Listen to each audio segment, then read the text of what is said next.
So I love this time of year because it means a changing of the seasons. And I don't refer to seasons in the way that normal people do, spring and summer and fall and winter. I talk about it in terms of the clothing that we get to wear. So we just exited the season of as little as legally permissible. And we have just entered into the season that I call hoodie and shorts season. It's a Texas season because early in the morning you're going to need something to keep you warmer. My choice is a hoodie, but by the end of the day you'll be sweating. See, everyone makes the mistake of like hoodie and pants. That's a classic rookie mistake. By the end of the day, it's going to feel like you're back into summer zone, and so it's kind of like a mullet, but for your clothing. You're like fall on top, summer on bottom. And I love this season for that purpose. It means that the pumpkin patch is here and fall football is underway and my fantasy team is off to a terrible start. And, Halloween means that Andy and I get to watch old spooky shows that I grew up with. We're working our way through Are You Afraid of the Dark right now? And it means that holidays and family gatherings are around the corner. For me, I know not for everybody, but for me, I really look forward to family gatherings at Thanksgiving and Christmas. And I was thinking about one recently where I was with my Uncle Doug. And my Uncle Doug had just been gifted a new guitar as he was approaching retirement. He'd always wanted to learn how to play the guitar. Maybe that's on your bucket list as well, but it just never made time for it. And so he's got a buddy that actually makes custom guitars. Fancy that. And so he made him this beautiful powder blue electric guitar with the knobs were little red casino dice. And he was talking about it, showing me pictures. And I asked him how he was going, and he said his fingers really hurt. And if you've ever learned to play the guitar, you understand what he's talking about, because learning to play the guitar can be painful. This is not a guitar. This is a ukulele that we have at our house that the kids enjoy playing, and it's a lot quieter than them banging on the piano, so I enjoy listening to them play this. And if you don't know how stringed instruments like this work, there is this one place on the instrument where there's this sort of fixed position the strings are bound to, and they're pulled over and across the neck, and then there's this other position that is also where they're stretched to, but there's these moving pegs on the other end, at the end of the fretboard, and you've got these pegs that can twist and turn, and that brings the note up or down into tune. So you've got one side that is set and fixed, and one side that is freely moving. And in between, you press your fingers, and if you do it just right, you make a beautiful sound. You can even make music. But pressing into that tension is not always fun. Early on, when you don't have calluses on your finger, and these strings are made of plastic, but the electric guitars have these thin metal strings that will really cut into your fingers at first until they get tough enough to withstand the tension and the strength. I started thinking about this image because this Sunday is a Sunday that we've given the theme of roots and wings. It's this Indigenous and American idea that people ought to have both this sort of grounding presence that keeps them well-rooted, but also the freedom and the wings to move through life as the Spirit leads them. And it's not unlike the two ends of a guitar or a ukulele. One side that is firmly planted and rooted, the other side that can move and stretch in the ways that are needed, and so that in the middle, somehow, in the tension, even in the pain, there is music to be made. As Christians, I think our faith is all about tensions that we carry. And as I think about roots and wings and guitar strings, I think about who we are as the people of God, and I think about the stories that God tells in the Hebrew Bible around the places that God dwells. Because there's a connection there in the way that God asks us to move with God at times in this way that is freely moving, and at times in this way that is firmly planted. And in between, there is this tension between tradition and progress and what has come and what will be. And the question for us this morning is, where is God in the tension between what has been and what will be? Where is God in that tension between what has been and what will be, what we know firmly and what is yet unknown and freely moving? And so before we take a look at a couple scriptures this morning, I want us to know where they come out of. Maybe you have no real knowledge of the Hebrew Bible, and that's okay. There are two important structures that we're about to read about. One of them comes to the people of Israel after they are liberated out of Egypt in the book of Exodus. And the short version there is they had lived in slavery for generations in the Egyptian empire. God liberates them in the story of Exodus, and then they enter into this long 40 years journey through the wilderness. And God gives them a structure, instructs them to make something that will be something of a dwelling place for God. And it's called the tabernacle. And then later on in the Bible, in 1 Kings, after they've made it through their journey, they find the promised land, and they're beginning to lay down their roots for the very first time. God instructs them to build a different kind of building, a temple, with a different set of instructions. And yet I want us to listen to both of these texts and to hear what we might see is similar between them. The first comes to us in Exodus 25, verses 1 through 9. It says, "The Lord said to Moses," Moses was the leader of the Israelites in their wilderness journey, "Tell the Israelites to take for me an offering from all whose hearts prompt them to give you shall receive the offering for me.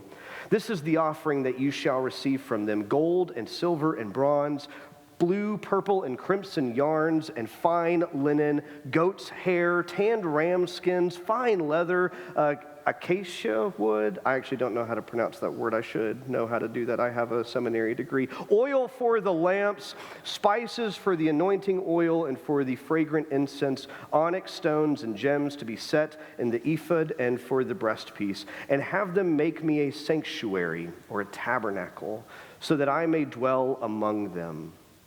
In accordance with all that I show you concerning the pattern of the tabernacle and of all its furniture, so you shall make it." So God gives them these instructions.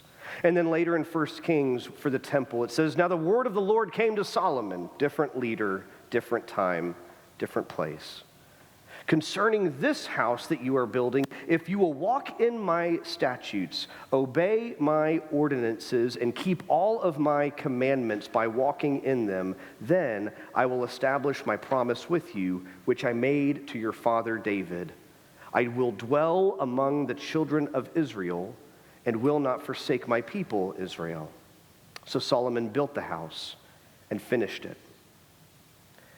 Now I notice some things about these places. First, there's this tabernacle space that is made from these very natural elements and from cloth and fabric and from these easily portable things. And it's describing something of a tent that can be picked up and moved with them. We'll talk more about that in a second. And then with the temple, I'm hearing this much more firm language, and there's stone, and there's rules, and there's ordinances and laws and commandments. And yet I notice there's something that connects the two. And it's not the stuff they're made out of, but the purpose for which they are made.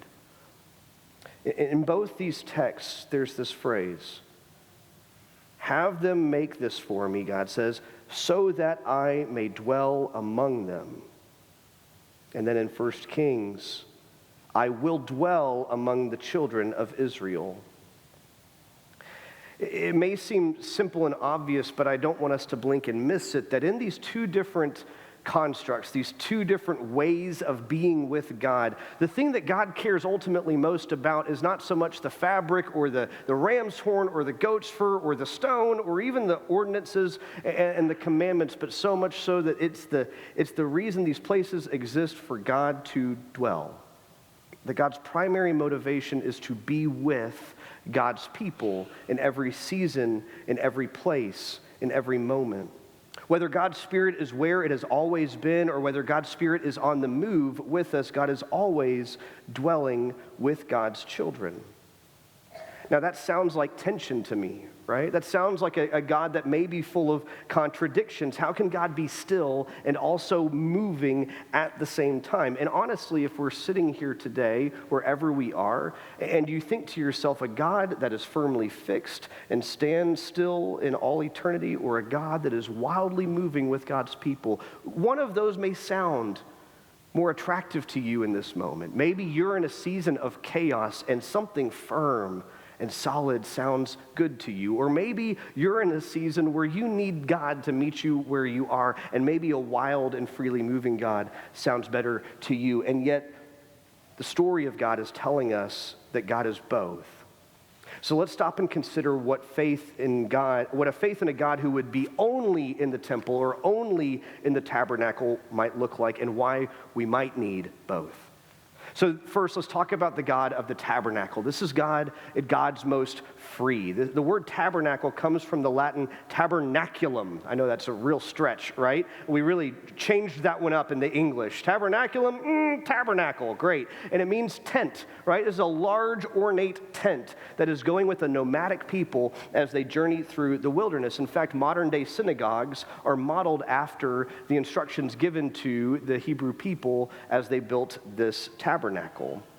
It's free to move with God's people. There's no specific spot that is God's home. It's wherever the people are staying, there so is God. It reminds me of Jesus' teaching when Jesus is trying to paint a picture of who God is and how God loves people. And he tells his disciples that God is something like a shepherd who seeks out one lost sheep. If you don't remember this parable, Jesus is saying there's a shepherd who's got 100 sheep and one of them goes astray. And rather than simply writing off the losses and applying that to his end-of-year tax return, the shepherd goes out of his way and across all sorts of land to go find this one lost sheep. That's what God's love is like, Jesus says. And I don't know about you, but that's a very comforting image of God for me, this idea that God is relentlessly pursuing each and every one of us. I don't know about you, but I haven't always been like the most perfect Christian. I am now, thank goodness. But the idea that like no matter where I go, what I do, who I am, who I'm with, like God is willing to relentlessly pursue me in each and every season. God's never going to write me off and say, you know what, 99 is good enough, right? God's love is so relentless and so personal and so individualized that God sees each and every one of us and sees us as deeply beloved. Not just us, but sees you. Like that's a beautiful image of who God is.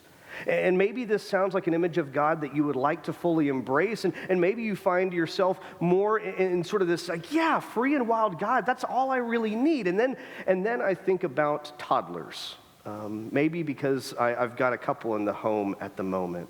I've got a 4-year-old named Jude who is really working on his L sounds right now, and he's very proud of over-enunciating his L sounds at any given moment. Yesterday he said, "Dad, can we have Chick-fil-A?" And I said, yes. Now, sometimes he'll come to me or Reagan and ask for something, and he doesn't get the answer that he wants, which, of course, the answer that he wants is yes. And he'll not get that answer. And so then what does he do? Because he's a toddler. He just skedaddles his little tuchus over to the other parent and says, hey, just so you know, I did already ask Dad, and he said no. No, that's not what he says. He goes up and says, can I have some chips? And then one of us is like, sure. And then the other one walks in, why is he eating chips? I don't know. I told him, he already asked me. What? You know, that's what toddlers do. They don't get the answer they want. They go to another parent hoping for the answer that they can get. I think sometimes if we treat God as only a God that relentlessly pursues us, and only a God that is wildly and freely moving, and only a God that always meets us exactly where we are, no matter where we may be, without the tension of a God that is fixed firmly somewhere as well, we can end up with a God that isn't just pursuing us, but in some ways just simply is us. And we can end up with a God that only serves as our cheerleader and doesn't go out to find the one lost sheep to then bring the sheep back into the fold or to bring righteousness and faithfulness and justice back into that sheep's life, but rather to simply say like, yeah, keep at it. You're doing great. And sometimes I don't need God to tell me I'm doing great. Sometimes I need God to say, Scott, you're really hurting people, or you're really hurting yourself. Maybe I don't need God to be my cheerleader. Maybe I don't need God to just reinforce my preconceived beliefs. You know, we live in a day and age of confirmation bias where we tend to, whether we are aware of it or not, surround ourselves with people and systems that will just affirm every single thought that comes into our heads. And there's something about a faithful life that challenges that, as hard as that may be. It doesn't mean that God's never on my side. It doesn't mean that God's never cheering me on. Of course God is. But if God is only ever on my side and only ever cheering me on and always seems to somehow agree with me, isn't that something? Maybe I need a God that is bigger than just that. And so if we only desire a God who is wildly free, are we not simply following our own wills? I think this is a question at the heart of the Christian faith that we have to wrestle with our whole lives long, friends. But then we see the image of God in the temple. This is in the 1 Kings text. So after they've journeyed and the tabernacle is no longer what they need in that moment. Instead, they're trying to establish themselves as a people and as a nation in a place that was, challenged from every angle and every border. And this temple is an idea of God being at God's most firm and fixed and foundationally true, the kind of God that is the same yesterday and today and tomorrow. And I want us to not miss that the stones and the place are important because you always know where to return to find God and find faith again. I'm reminded this weekend of when my wife and I went to Israel 10 years ago. And like all of you, we are in a posture of prayer for the people of Palestine and Israel today as they enter in what will be continued bloodshed and violence. And that's another sermon for another day. But what I will share this morning is that when we went to what's called the Temple Mount, and the Temple Mount is the foundation upon which the temple stood, the temple that was standing in Jesus' day. The Temple Mount is essentially this large wall of stones, and there's these little cracks where the stones meet one another because they've been around for a very long time. And there are people, Jews and Christians, who make a pilgrimage to go to this wall and to touch it and to pray at it and to write prayers onto little scribbled pieces of paper and place them in. And I was struck by the faith of those who needed a place, needed a space, a stone even, that they could return to and trust that maybe God could meet them there. It reminds me of another image that Jesus shares about how God's love works. It's a different parable, this time the parable of the prodigal son. And not unlike the lost sheep, it is about someone who wanders from God or attempts to journey away from God's presence. And yet rather this time than God going out to track them down, this person ends up returning. The prodigal son, if you don't know, is about a young man who asks for his early inheritance and basically wishes his father dead. And he takes it and he spends all his money. He ends up working for a pig farmer because he's destitute. And he's even eating the slop of the pigs. He's hit the rock bottom, lowest of the low. And it's in that moment that he realizes and thinks to himself, there's one place I could go. I could go home. And in that moment, I'm struck by the fact that it's not so much that God had to go out and find this young man, but rather that this young man knew exactly where to go if he wanted to go and find God once again, wanted to go find his father once again. I think sometimes in faith, it's one thing for God to pursue us. It's another thing to know what are those sacred spaces, who are those sacred people, what are those spaces maybe like this sanctuary perhaps, or maybe it's a space in your own home, or maybe it's a place from your past that it's hallowed ground, and yeah, there's something sacred about the actual place that it's in, and maybe there's something about God that isn't changing, and even when you go back 50 years later, it's just as special as it was. I think about those friendships that you may have that even if you don't talk for 15 years, the second you're together again, it's like nothing has changed. There's something about God's Spirit that is eternal and isn't as wildly and windy moving through life, but is rather permanent and solid in a way that I don't know about you, that I need in my life at times. Especially in a world that feels increasingly chaotic, to have someone that we could call our rock and our redeemer, that means something to me. Now I think about if we desire a God who is only permanent, only fixed, only tradition, only the things that have come, only the memories, only the past, If we get too fixated on a God like that, we can end up like the older brother in the prodigal son story, the one who is so stuck on the ordinances and the commandments that God offers in 1 Kings, the one who is so hell-bent on rules and regulations and the way things are meant to be done. Why? Because that's the way we do them. That's the way it's been done forever, that he ends up vindictive and hateful and alone.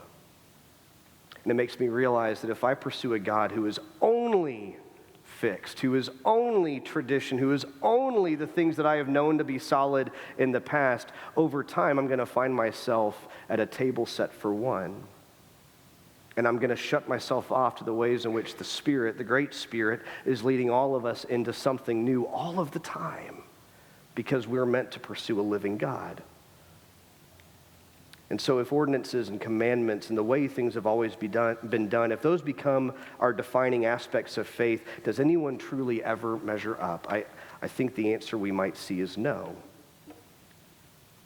And so as we consider what it means to pursue a God and to be in relationship with a God who is both the God of the tabernacle and the God of the temple, these things that feel in tension and maybe even contradictory, a God who is always pursuing and a God who is always where we last left them, a God who is rooted and a God who's got wings, like what does that lead us to be as the people of God? And I think that leads us to be a people who lean into that very tension. The kind of tension that when played correctly, when rooted around a common purpose and with proper understanding can make music, beautiful music. I don't play the ukulele very well, so I will not attempt that at this moment.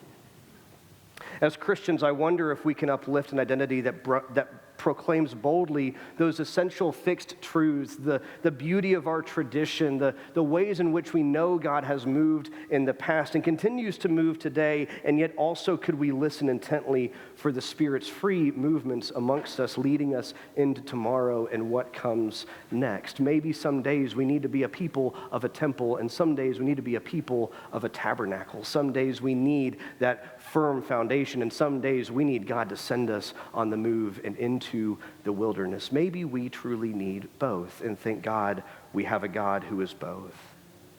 And so as AUMC, my prayer is that we could lean into this tension and holding fast to those core essentials that have defined us for decades. This church was not planted overnight, but also letting go and releasing to the Spirit the need to dictate our future or to try to reclaim a past that no longer exists. As a people caught within the tension between what is fixed and what is free, between the roots and the wings, I wonder if God is leading us faithfully to live into both and to make music together as we journey to where God will lead us next.